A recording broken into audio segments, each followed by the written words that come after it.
इतनी इतनी सेना के बीच में युद्ध लड़ा गया जिसमें इतने सैनिक इधर से मरे थे, इतने सैनिक उधर से मरे थे, उसके नंबर ज्यादा थे। इसका मतलब आरपीएससी को फैक्ट पढ़ने खूब अच्छे लगते हैं।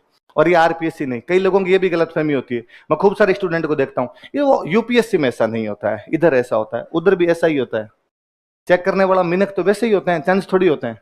मुझे याद आता है मेरा को लास्ट एग्जाम दिया हुआ है सिविल वाला, तो 2017 वाला आईएएस का मेंस दिया था, उसके बाद तो एग्जाम ही नहीं दिए।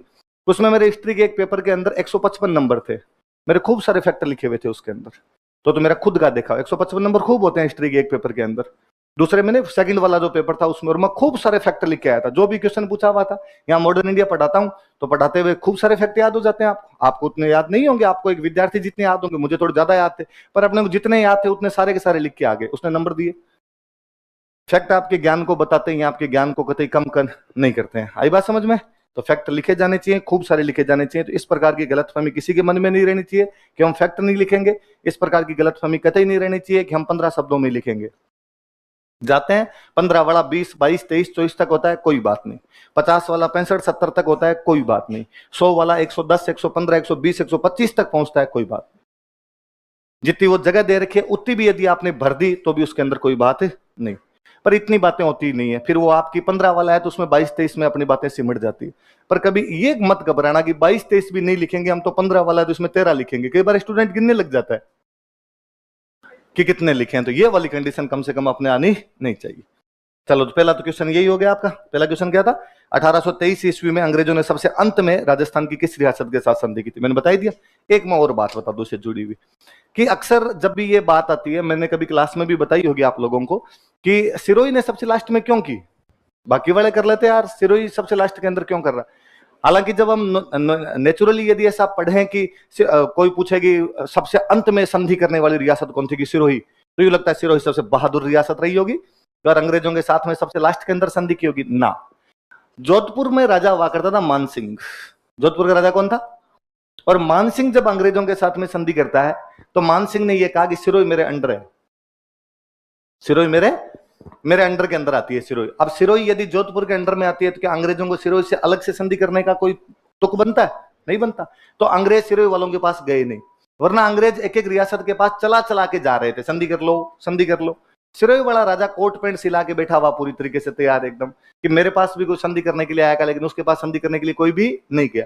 तो सिरोही वाला लास्ट में खुद ही तंग हो गया, खुद गया कि भाई साहब ऐसे क्या मोरने के बाटे मारे मैंने कि तुम मेरे पास नहीं आए, पूरे राजस्थान में चले गए। अंग्रेजों ने पूछा तुम हो कौन? तो मैं सिरोही का राजा हूं, शिव सिंह। तो तुम किस लिए आए हो हमारे पास? तो मैं संधि के लिए आया हूं। कहां पड़ती है सिरोही? तो उसने कहा ये देखो मैप के अंदर यहाँ है। अंग्रेजों ने कहा झूठ है, ये मारवाड़ का पार्ट है, हमें मान सिंह बता के गया था। उसने कहा झूठ, ये मान सिंह बोलता है और मेरे पास डॉक्यूमेंट पड़े हैं। फिर उसने डॉक्यूमेंट चेक कराए, जेम्स टोड को। किसको चेक कराए? उसको कहा तू तो हिस्ट्री लिखता है, तू तो बता ढंग से। फिर टोड ने इनको ये बताया अंग्रेजों को कि नहीं ये रियासत सही है, इसके साथ तुम अलग से संधि कर लो। तब जाके किसके साथ में संधि हुई थी? अब कभी कोई ये पूछ ले कि सिरोही के साथ सबसे अंत में सिरोही के साथ संधि करने का कारण क्या था, कि मारवाड़ महाराजा मानसिंह ने पहले सिरोही को मारवाड़ राज्य का क्या बता दिया था? अंग बता दिया था, इसलिए अंग्रेज सिरोही के साथ में संधि नहीं कर रहे थे। बाद में जेम्स टोड के कहने पर सिरोही के साथ में क्या की गई थी? दोनों चीजें याद रहेगी। चलो, अगला क्वेश्चन था कि विजय सिंह पथिक ने मुख्यतः किन किन समाचार पत्रों का संपादन किया था? बेसिकली 2 अखबार, एक राजस्थान केसरी और दूसरे वाला आपका नवीन राजस्थान। कौन कौन से 2 अखबार है?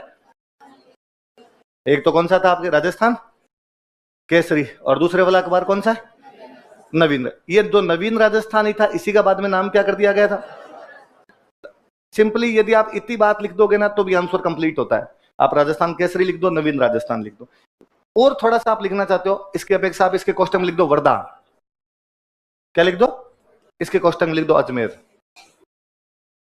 ऐसे ये पता चलता है कि भाई ये अखबार कहां कहां से निकलते थे। एक निकलता था वर्धा से, एक कहां से निकलता था।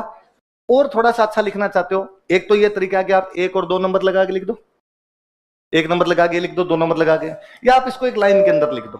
क्या रे माइक के क्यों छड़ रहे हो इसको बार बार? और सही करा फिर, या इसको आप एक लाइन के अंदर लिखो, और आप लाइन के अंदर लिखोगे राजस्थान केसरी तथा नवीन राजस्थान आदि समाचार पत्रों के माध्यम से। जहां राजस्थान केसरी लिखते हो उसके कोष्टक में क्या लिख दो? वर्धा। जहां नवीन राजस्थान लिखते हो उसके कोष्टक में क्या लिख दो? अजमेर। आदि समाचार पत्रों के माध्यम से राजस्थान में राजनीतिक जन जागृति का संचार किया। कि अखबार और करे या ना करे, एक चीज पक्का करते हैं कि राजनीतिक चेतना का संचार तो करते हैं। ये लाइन कोई गलत भी अपनी लाइन नहीं होगी, एक सेंटेंस भी अपना कंप्लीट हो जाएगा और पढ़ने वाले को लगेगा कि ये केवल अखबारों के नाम नहीं लिख रहा, ये जानता भी है कि अखबार क्यों निकाले जाते थे, अखबारों की तुक क्या है। तो क्या लिख दोगे अखबारों वाली जब भी कोई चीज आएगी तो? राजनीतिक चेतना लिख दो, जन जागृति लिख दो, अवेकनिंग लिख दो, अवेयरनेस लिख दो, जो आपको भला लगे वो लिख दो। बाकी अखबार बेसिकली दो थे बड़े बड़े। कौन कौन से अखबार थे? राजस्थान केसरी और नवीन। राजस्थान बंद कर दिया गया था, इसलिए नाम बदलकर क्या किया गया था उसका? कि राजस्थान केसरी भी शुरू में कई दिन वर्धा से निकाला था, बाद में ये भी अपने कहां से निकालने लगे थे? अजमेर। और फिर थोड़े दिनों बाद में तो राजस्थान केसरी तो बंद ही हो गया था। और एक गजब बात बताऊं, राजस्थान केसरी के नाम में जो केसरी लगा हुआ है केसरी सिंह बारठ के नाम पर है। ये किसके नाम पर है? केसरी सिंह बारठ। तो कभी कोई यूं कभी पूछ ले आपसे राजस्थान केसरी का नाम राजस्थान केसरी क्यों है, तो किसके नाम पर है? केसरी सिंह बारठ। क्योंकि केसरी सिंह बारठ वगैरह ये जो लोग थे 1919 के आसपास में जेल से छूट के आए थे, और जेल से छूट के आने के बाद में गांधी जी से मिलने के लिए गए थे। तो विजय सिंह पथिक भी वहां गए हुए थे, केसरी सिंह बारठ भी वहां पर आए हुए थे, वर्धा वाले आश्रम के अंदर थे। और वहां पर बात आई कि हमें अखबार निकालना है, तो निकाल लो साहब। तो अखबार का नाम क्या रखा जाए, तो नाम क्या रख दिया वहां पर? राजस्थान केसरी। पल्ले पड़ गई। अगला क्वेश्चन था कि 1931 ईस्वी में भरतपुर किसान आंदोलन के मुख्य नेतृत्वकर्ता कौन थे? बताओ देखिए। 1931 ईस्वी में भरतपुर में किसान आंदोलन हुआ था, उसके नेता कौन थे? ठाकुर देशराज। और कोई? मास्टर आदित्येंद्र। और कोई?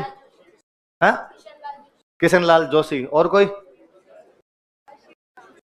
इसके नेता का नाम था भोजी लंबरदार। क्या नाम था?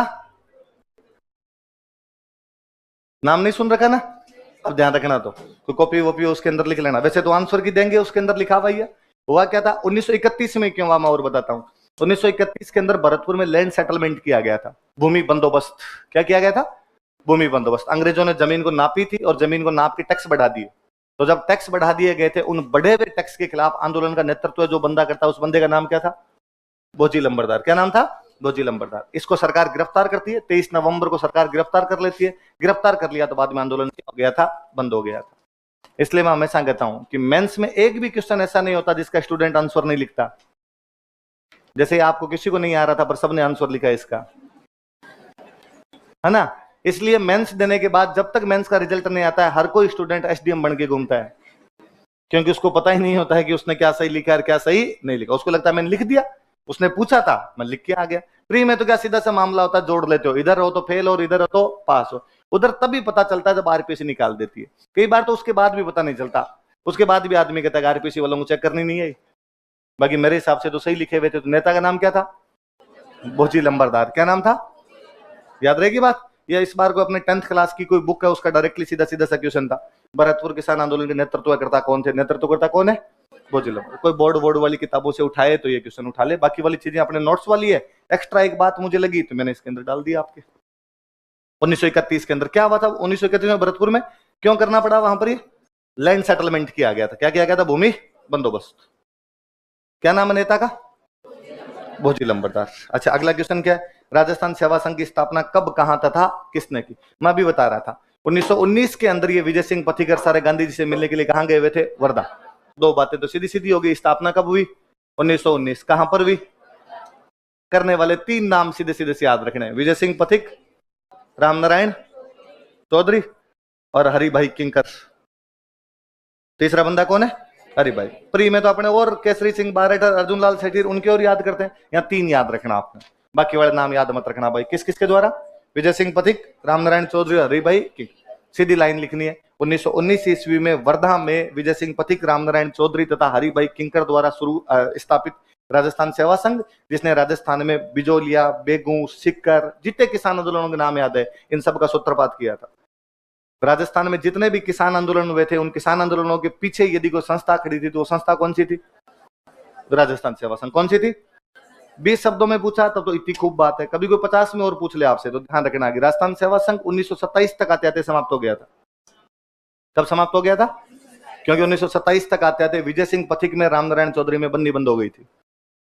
आप सदस्यों के आपसी मतभेदों के कारण। आप ये तो मत लिखना कि भाई विजय सिंह पथिक और रामनारायण चौधरी ने आपस में एक दूसरे के कपड़े फाड़ दिए थे, है ना? ये तो नहीं लिखना। आपने लिखना भाई इनमें आपस में मतभेद हो गए थे, मतभेद की वजह से राजस्थान सेवा संघ क्या हो गया था? निष्क्रिय। क्योंकि आप देखोगे इस घटना के बड़े प्रभाव है। 1927 में जैसे राजस्थान सेवा संघ निष्क्रिय होता है, विजय सिंह पथिक बिजोलिया किसान आंदोलन छोड़ देते हैं। विजय सिंह पथिक ने कौन सा किसान आंदोलन छोड़ दिया था? बिजोलिया वाला किसान आंदोलन छोड़ दिया था। बूंदी वाला किसान आंदोलन बंद हो जाता है, क्योंकि बूंदी वाला किसान आंदोलन राजस्थान सेवा संघ ही चला रहा था। इसलिए 1927 के बाद में राजस्थान के अंदर किसान आंदोलनों के नाम पर यदि कोई चल रहा था तो बिजोलिया ही है। विजय सिंह पथिक छोड़ जाते हैं। बेगू वाला उससे पहले पहले खत्म हो गया था। बूंदी वाला सेकंड फेज के अंदर आता है, लेकिन सेकंड फेज में उसकी सारी समस्याएं सामाजिक हो जाती है, वो आर्थिक समस्याओं की तरफ ध्यान ही नहीं दे पाता है। नीमुचना वाला लगभग बंद हो गया था। सिक्र वाला जरूर चल रहा था उसके बाद में भी, पर सिक्र वाले में भी जो शुरुआत के अंदर जो जोश दिखाई दिया था वो जोश उसके बाद में दिखाई नहीं दे रहा है, समझौते वगैरह होने लग गए थे। तो 27 तक किसान आंदोलनों के अंदर बहुत ज्यादा एक्टिवनेस दिखाई देती है। तो एक्टिवनेस यदि किसी संस्था की वजह से, तो संस्था कौन सी है? राजस्थान सेवा संघ। कौन सी संस्था है? राजस्थान सेवा संघ। याद रहेगा। कभी कोई यूं ही पूछ ले आपको कि राजस्थान सेवा संघ के क्या उद्देश्य थे, या राजस्थान सेवा संघ क्यों बनाया गया, या राजस्थान सेवा संघ ने राजस्थान के अंदर क्या किया, दो बातें तो सीधी सीधी याद रखनी है हमेशा कि भाई राजस्थान सेवा संघ के माध्यम से राजस्थान में किसान आंदोलनों को मजबूती मिली थी। एक जब भी किसी संगठन के बारे में पूछा जाए और कुछ याद आए नहीं आए, एक बात हमेशा चिपका देनी, राजनीतिक चेतना का संचार किया था। किसका संचार किया था? एक बात और, राजस्थान सेवा संघ आया तो राजस्थान सेवा संघ के साथ अखबार आए थे। वर्धा से निकाला था राजस्थान केसरी, इधर अजमेर से बाद में कौन सा निकाल रहे थे? नवीन राज। अखबार हमेशा राजनीतिक चेतना को संचार करते हैं, अभिव्यक्ति की स्वतंत्रता को बढ़ावा देते हैं। फ्रीडम ऑफ एक्सप्रेशन नाम की जो चीज होती है वो भी अखबार ही ला रहे थे। आई बात समझ में? तो 3-4 बातें हमेशा फिक्स याद रखनी है कि जब भी पूछा जाए, मैं राजस्थान सेवा संघ नहीं पूछे, इसकी जगह वो लिख दे राजपूताना मध्य भारत सभा, तो भी ये 2-3 बातें याद रखनी है। और एक चीज हमेशा याद रख लेनी, अपने राजस्थान के अंदर बने थे ये संगठन। राजस्थान में राजा महाराजा थे। राजा महाराजाओं के राज के अंदर क्या राजा महाराजाओं का शासन जनता के प्रति उत्तरदायी होता है? नहीं होता। एक हमेशा कि इनकी मुख्य मांग उत्तरदायी शासन की स्थापना करवाना था। किसकी स्थापना करवाना था? रेस्पॉन्सिबल गवर्नमेंट बनाना चाहते थे। इस चक्कर के अंदर इन्होंने संगठन बनाए थे। तो राजनीतिक चेतना का संचार, जन जागृति का संचार, अभिव्यक्ति की स्वतंत्रता को बल, किसानों की मांगों को बल दिया गया। और एक आपका लास्ट वाला कौन सा बताया मैंने आपको? उत्तरदायी शासन की स्थापना। जैसे और भी आपको लगे कि नीचे मेरे और जगह पड़ी रखना, सामाजिक कुरीतियों का खंडन किया। इन बातों को कतई गलत नहीं बताया जा सकता। कोई ये नहीं कह सकता कि नहीं सामाजिक कुरीतियों को तो किया ही नहीं था।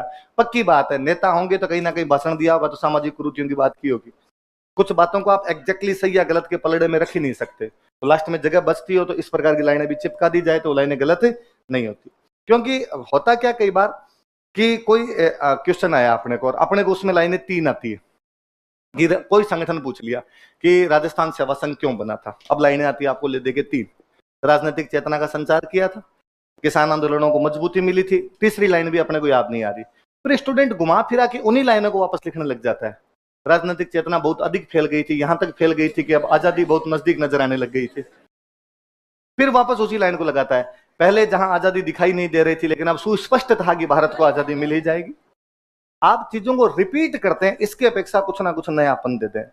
मेंस का पेपर पूरी तरीके से एग्जामिनर को बावड़े बनाने का पेपर है। आप किस प्रकार से एग्जामिनर से नंबर निकलवा सकते हैं उसका पेपर है। आग नहीं लगी मत चिंता करो, किसी ने सिगरेट पी होगी बार तो चक्कर में बोलने लग जाता है कई बार, कोई आप कुछ भी जला लेते हैं तो जब भी ये कोई किसान आंदोलन टाइप की राजनीतिक संगठन टाइप की कोई भी बात पूछे, क्या रे आवाज की तरह क्यों करता है ऐसा है? इसकी आवाज भी, माइक की भी, वो नहीं है माइक वाली आवाज भी एकदम एग्जैक्टली क्लियर जो मैं क्लास में पढ़ाता हूं वैसे नहीं जा रही है। तो कौन सा बता रहा था मैं आपको? राजस्थान सेवा संघ। तो याद रहेगा राजस्थान सेवा संघ बना कब था, कहां पे बना था, किसने बनाया? रामनारायण चौधरी, हरिभाई किंकर। कब खत्म हो गया था? 1927। कोई महत्व पूछ ले तो क्या क्या महत्व हो जाएगा? किसान आंदोलन को मजबूती मिली, राजनीतिक चेतना का संचार हुआ, अखबार निकाले गए, अखबार निकाले तो जिससे अभिव्यक्ति की स्वतंत्रता को बल मिला, उत्तरदायी शासन की स्थापना की मांग की गई, और ऐसी कोई और चीजें लेके आओ। जैसे मैं बताऊं, एक अपने यहाँ पे जनता थी, अपने कहेंगे भाई राजाओं के राज में जनता के पास में अधिकार नहीं थे, तो जनता के लिए मूल अधिकारों की मांग की गई। किसकी मांग की गई? कांग्रेस कर रही थी ना, उधर कांग्रेस ही बातें कर रही थी। ये अपने वाले जो संगठन हुआ करते थे ये कांग्रेस के अनुषंगी संगठन थे अपने आप के अंदर। इनके साथ में भी ऐसी बातें लिख दोगे तो भी ये बातें कभी भी गलत है, पर हर बात नयापन लेते हुए हो। हर जो अगली बात लिखी जाए वो पिछली बात के जैसी नहीं हो, पिछली बात का रिपीटेशन नहीं करती हो, पिछली बात को दोहराती नहीं हो, कोई ना कोई नई बात लिख दी जाए उसकी अपेक्षा। अगला है, अच्छा ये बताओ, देखें वृहत राजस्थान की राजनीति का चयन करने की समिति किसकी अध्यक्षता में बनी थी? हाँ, बी आर पटेल। कौन सी थी? B R. अच्छा, कोई और कोई बताना चाहे? किसी को और कुछ दिमाग में आता हो? सत्यनारायण राव। कौन सी समिति थी? सत्यनारायण राव नहीं थी? पक्की बात? ऐसा किस किस को लगता है कि सत्यनारायण राव समिति थी?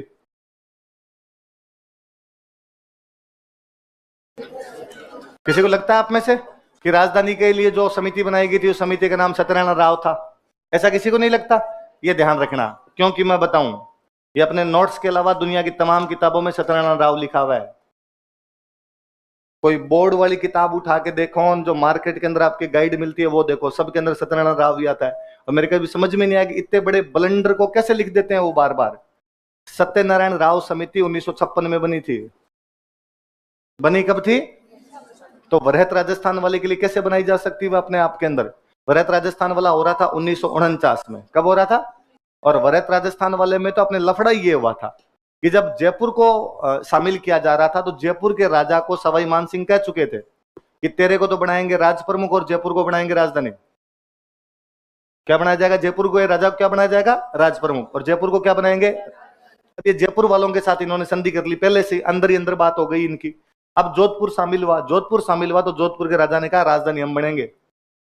तो वल्लभ भाई पटेल को लगा कि मरा दिया यार, अब यदि ये कोई इनमें ड्रामा हो गया तो अपने और लफड़ा हो जाएगा। तो एक लॉलीपॉप दिया था कि हम एक कमेटी बनाएंगे, कमेटी जैसा कहेगी वैसा कर लेंगे, ताकि एक बार बात थोड़ी ठंडी हो जाए। कमेटी तो वही कहेगी जो हम करेंगे। कमेटी कौन सी नई बात लेके आएगी? और कमेटी ने कहा कि आप जयपुर को बनाओ राजधानी, तो जोधपुर का क्या किया जाएगा? जोधपुर को दे दो हाईकोर्ट। जोधपुर क्या दे दो? अच्छा, जयपुर को राजधानी क्यों बनाई जाए? तो उसने कहा दो चीज है, जयपुर दिल्ली के नजदीक पड़ता है, जयपुर में पानी ज्यादा है। जयपुर दिल्ली के नजदीक है तो देश की राजधानी के नजदीक रहेगा। जोधपुर दूर पड़ता है भाई साहब, दिल्ली बार बार आना पड़ेगा, जाना पड़ेगा, काम पड़ेगा, तो दिल्ली फटाफट चले जाएंगे। एक जोधपुर के अंदर पानी कम है, यदि राजधानी बना दी तो लोग कैसे मर जाएंगे, और जयपुर के अंदर पानी की कमी नहीं है। तो ये कमेटी, कौन सी कमेटी बनी थी? B R Patel. कौन सी कमेटी है? दो मेंबर और हुआ करते थे इसमें, एक थे टीसी पुरी और एक थे एसपी सिन्हा। कौन कौन सदस्य बोलो देखे? B R Patel. तो बी आर पटेल समिति याद रखनी है, दो मेंबर और याद रख लेना कौन कौन से। और जयपुर, जयपुर को तो क्या बनाया गया था इसके अंदर? कैपिटल। और जो जोधपुर था उसको क्या दे दिया गया था? हाईकोर्ट। क्या दिया गया था? हाईकोर्ट। कब बनी है समिति? 1949। वृहत राजस्थान जब बनाया तो वृहत राजस्थान कब बनाया जा रहा था? 1949। तो मैं इसलिए पूछ रहा था कि अक्सर कई बार स्टूडेंट को इधर उधर की किताब पढ़ लेता है, उस किताब के अंदर सत्यनारायण राव समिति लिखी हुई है। नहीं, आप सत्यनारायण राव समिति को भी गूगल करना तो आएगी वो समिति कब बनी है जाके 1956। और सत्यनारायण राव समिति की रिपोर्ट तो मेरी पूरी पढ़ी हुई है। उसकी रिपोर्ट के पहले पन्ने के अंदर वो लिखता है कि बी आर पटेल समिति ने जयपुर को राजधानी घोषित कर दिया है, हम तो वापस एक बार चेक कर रहे हैं रखना है कि नहीं रखना है, तथा अन्य स्थानों का भी चेक करेंगे कि अन्य स्थानों को क्या देना और क्या नहीं देना। इसलिए सारे लोग हमसे मिलने के लिए आओ और हमें बताओ कि तुम्हें क्या चाहिए और क्या नहीं चाहिए। तो सत्यनारायण राव समिति तो केवल और केवल री एलोकेशन कर रही थी, बाकी एलोकेशन का काम कौन कर चुकी थी पहले ही आपके। चलो अगला क्या क्वेश्चन है आपका? दिवेर का युद्ध। क्वेश्चन है कि दिवेर का युद्ध कब लड़ा गया और किसके बीच लड़ा गया? कब लड़ा गया का जवाब आपके पास है 1582। और याद रखना लोग, मैं एक बात बता रहा हूं, ये दशहरे का दिन था। कौन सा दिन था? मैं बताऊंगा अभी, एक चीज बताऊंगा आपको। किसके बीच लड़ा गया? तो आप जानते हो कि अकबर और किसके बीच लड़ा गया? अकबर और प्रताप। वास्तव में ये युद्ध प्रताप के जो राजकुमार थे उनकी बहादुरी के लिए याद किया जाता है। क्या नाम था? और उन्होंने अकबर के सेनापति को भी मार दिया था। सेनापति का नाम क्या था? सुल्तान खान नाम हुआ करता था। इसलिए इस युद्ध को जो आपका जेम्स टोड है वो क्या कहता है? मेवाड़ का। सारी बातें लिखी जाए, आप लिखो कर्नल टोड द्वारा मेवाड़ का मैराथन के नाम से वर्णित दिवेर का युद्ध 1582 ईस्वी में विजयादशमी के दिन राणा प्रताप द्वारा मुगल सेना को हराया गया, जिसमें अमर सिंह ने मुगल सेनापति सुल्तान खान को मार दिया।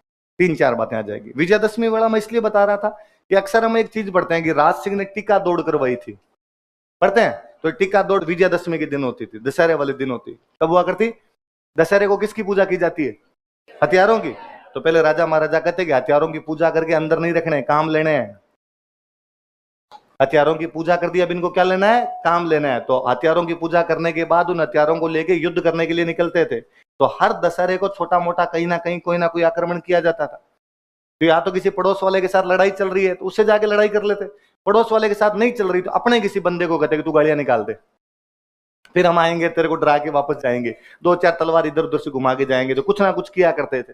तो जब ये दिवेर वाला युद्ध हुआ था उस समय सुल्तान खान जो था वो 4 जगह पे कैंप लगा के बैठा हुआ था। उसने मेवाड़ को घेर रखा था चारों तरफ से। उसने 4 कैंप लगा रखे थे। एक कैंप लगा रखा था दिवेर, एक कैंप लगा रखा था देवल, एक कैंप लगा रखा था देवारी, एक कैंप लगा रखा था देसुरी। कहां कहां पे कैंप लगा रहे थे उसने, 4D, 4 जगह पे मुगल कैंप थे उसके। कहां कहां पे, दिवेर, देवल, देवारी और चारों बाउंड्री एकदम उसने ब्लॉक कर रखी थी। देवेर राजसमंद वाले रोड के ऊपर पड़ता है आपके, देवल जो पड़ता है डूंगरपुर वाली रोड के ऊपर पड़ता था, देवारी आपके उदयपुर वाली साइड के अंदर पड़ती है, देसुरी पाली वाली साइड के अंदर पड़ती है। उसने चारों तरफ से महाराणा प्रताप को ब्लॉक करके रख रखा था और महाराणा प्रताप अंदर बैठे हुए थे चुपचाप, और ये यूं मौके का इंतजार कर रहे थे कि कब अपने करें कब अपने करें। तभी इनको पता चला कि आजकल दिवेर के अंदर नफरी थोड़ी कम है। मुख्य सेनापति सुल्तान खान दिवेर बैठा है लेकिन वो निश्चिंत है, वो बहुत ज्यादा कॉन्फिडेंट हो रखा है और उसको ये लगता है कि हम उस पर आक्रमण नहीं करेंगे। इसलिए दशहरे वाले दिन अचानक आक्रमण किया गया था। पूरी मुगल सेना ही मार दी थी, सिंगल ही बाकी बच के नहीं गया था, एक भी आदमी भाग भी नहीं पाया था, पूरी की पूरी काट दी थी यहाँ पे। और अमर सिंह की तो भयंकर बहादुरी के लिए याद किया जाता है। मैंने कभी क्लास में पढ़ाया होगा तब बताया था कि अमर सिंह सुल्तान खान के तीर मारता है, वो सॉरी तलवार मारता है, तो तलवार से सुल्तान खान को और उसको दोनों को चीर के रख देता है पूरी तरीके से। कहते हैं पहले वो तलवार का वार करता है फिर उसके भाला मारता है, तो भाला अंदर चुभ जाता है एकदम सुल्तान खान के।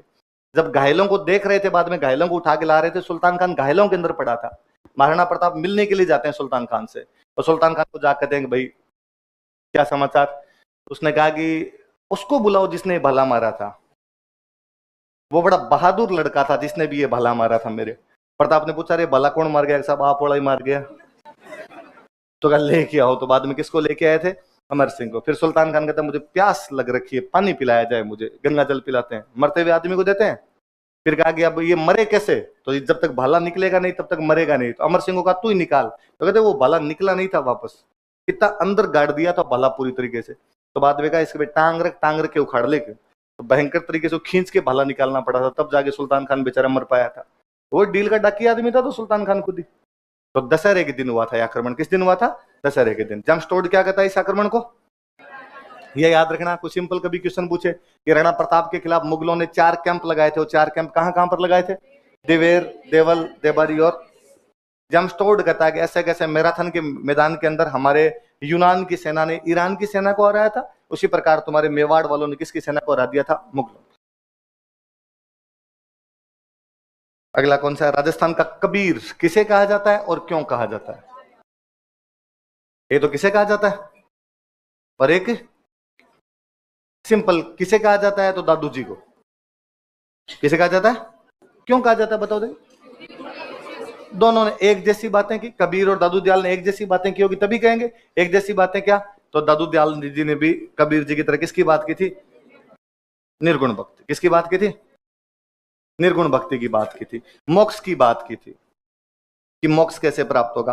परम तत्व की बात की थी, ये संसार किससे बना हुआ, आखिर किससे चलता है, उस परम तत्व की बात की थी। तो आप लिख देना बोली निर्गुण भक्ति, मोक्ष तथा परम तत्व जैसे विचारों की समानता के कारण दादू दयाल जी को राजस्थान का क्या कहा जाता है? कबीर कहा जाता है। अब हर कोई आदमी निर्गुण भक्ति लिख के आएगा, अपने 2 बातें एक्स्ट्रा हो जानी चाहिए। 2 बातें एक्स्ट्रा होगी तो अपने नंबर ज्यादा आ जाएंगे। मेंस का सीधा सा सिस्टम यही है, लोगों ने लिखा है उससे आपको थोड़ा बहुत कुछ ना कुछ डिफरेंट लिखना पड़ेगा तब नंबर आएंगे, वरना सारे लोग एक जैसा तो लिखते ही हैं। आप प्रेजेंट किस तरीके से करते हो, क्या एक्स्ट्रा लिख देते हो उसके अंदर, वो सबसे बड़ी बात है। कौन कौन सी बातें बताओ देखे? निर्गुण भक्ति, मोक्ष और एक्सट्रीम एलिमेंट कौन सा है जिससे संसार बना है, क्या है? मोक्ष के बारे में उन्होंने क्या कहा था और निर्गुण भक्ति के बारे में क्या कहा। निर्गुण भक्ति का मतलब है मूर्ति पूजा का विरोध। निर्गुण भक्ति का मतलब क्या है? मूर्ति पूजा का। तो दादू जी ने भी मूर्ति पूजा का विरोध किया था और कबीर जी ने भी मूर्ति पूजा का विरोध किया। कबीर जी का तो बाकायदा आप 2 ही सुनते हो, पत्थर पूजे हरी मिले तो मैं पूजूं पहाड़, तो ताते तो चाकी बलीन पीस का है संसार। यदि पत्थरों को पूजने से और भगवान मिलते हो तो मैं तो डायरेक्ट झालानी डूंगरी पूज दूं। इससे तो अच्छी चक्की होती है जो पत्थर की बनी होती है, लेकिन उसको यदि पीस पीस के खाया जाए तो आदमी अनाज से अपना पेट तो कम से कम भर लेता है। तो ऐसी कैसी बातें अपने यहाँ पर किसने की थी? दादू दयाल जी ने की। एक हमेशा याद रखना, कई बार होता है दिमाग में कि सर हमें क्या पता चले इनमें से कौन सा निर्गुण का है कौन सा सगुण का है। निर्गुण भक्ति के जो भी संप्रदाय होते हैं वो किताबों की पूजा करते हैं। निर्गुण भक्ति वाले जो भी संप्रदाय होंगे मूर्ति पूजा नहीं करेंगे, मूर्ति की जगह किसकी पूजा करेंगे? वो कहेंगे भाई मूर्ति में कुछ ही नहीं पड़ा, हमारे तो बाबा जी जो कह के गए थे उसको मान लो। तो बाबा जी कह के गए, हमें क्या पता क्या कह के गए किताब में। इसलिए आप देख लो, इस्लाम कुरान को मान लेता है, ईसाई बाइबिल को मान लेते हैं, सिख गुरु ग्रंथ साहिब को मान लेते हैं, दादू जयालदी वाले दादू वाणी को मान लेते हैं, ये आपके रामसनी संप्रदाय वाले इनके वो अणभे वाणी इन खूब सारे ग्रंथ लिखे हुए अलग अलग, उन किताबों को मान लेते हैं। अब जिन जिन में से किताबों के जिक्र है इसका मतलब निर्गुण भक्ति वाले हैं। वो संप्रदाय कौन से है? जिनमें भी किताबों वाली पूजा हो रही है। वरना आपको साफ साफ पता चलेगा कि भगवान कृष्ण के बाल रूप की पूजा करते हैं वल्लभ संप्रदाय, इसका मतलब निर्गुण नहीं है, वो सगुण है। वो कैसा है? सगुण। हम पढ़े भगवान राम को रसिक नायक के रूप में पूजते हैं, इसका मतलब निर्गुण नहीं है, वो कैसे है? सगुण। निम्बारक संप्रदाय वाले राधा को भगवान कृष्ण की पत्नी मानते हैं, निर्गुण नहीं है, सगुण है। बाकी देखो आप नवलदास जी, हम कोई देवता का नाम नहीं पढ़ रहे, हम पढ़ रहे हैं उनकी बुक है, बुक का नाम है नवलेश्वर अनुभव वाणी। लालगिरी जी उनकी बुक है, बुक का नाम है अलग स्तुति प्रकाश। तो जिनमें भी ये बुक्स वगैरह की जो भी बात आती है इसके मतलब वो कौन से संप्रदाय हैं आपके? निर्गुण भक्ति। कौन से? राजस्थान के कबीरवाड़ा हो गए। अगला क्वेश्चन था कि मुस्लिम समुदाय के 3 त्योहारों के नाम बताओ। खूब सारे त्योहार होते हैं, आप बताना चाहो तो 3 तो ईद ही आती है, आप बता दो। बोले ईद मिलादुल नबी, ईद उल फितर और ईद उल अजहा। पता होंगे ना ये कब कब आते हैं, जानते हो? वरना उस जो आंसर की बनी हुई है उसके अंदर और लिखे हुए, आपको ये याद नहीं रहे वो याद रख लेना, सब वाले याद रख लेना।